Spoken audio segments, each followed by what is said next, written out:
What's going on, everybody? This is Slacker Reviews, and today I'm reviewing the highly anticipated Green Day album, Demolicious. Now, this album is not a full studio release. Essentially, this is a compilation of demo tracks from the Uno, Dos, and Tre trilogy, and I was very excited to hear this album.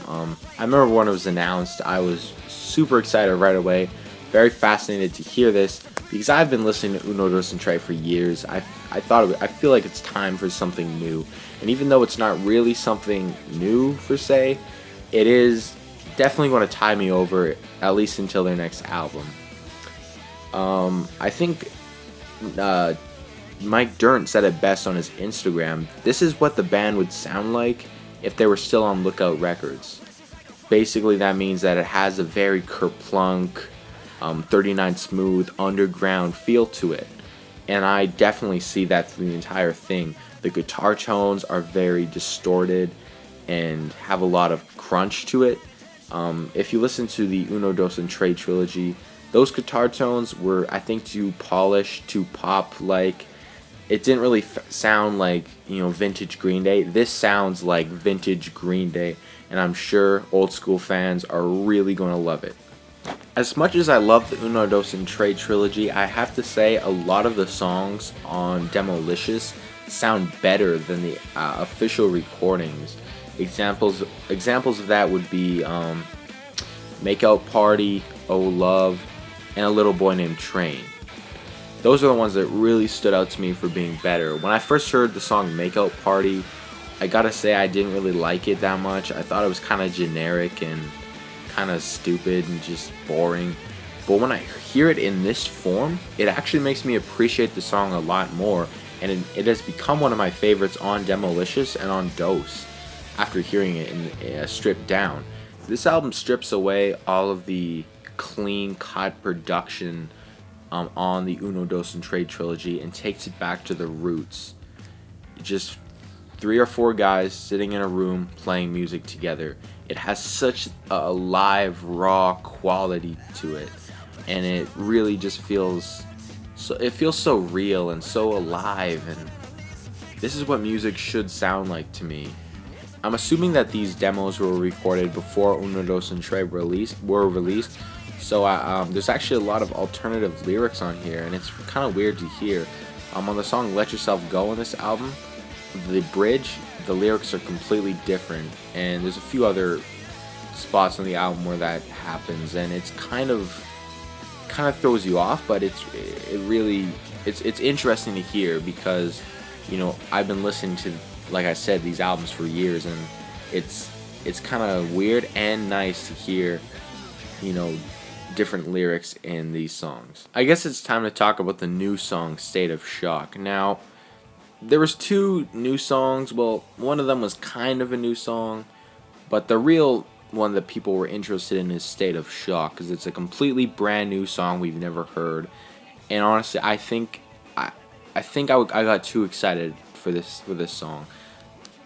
I'm just gonna say right now, State of Shock is not that good. It's okay, like it's just a mediocre track, and I should have known too. I don't know why I convinced myself it was going to be better than it actually was. I mean, it was obviously left off the 3 albums for a reason.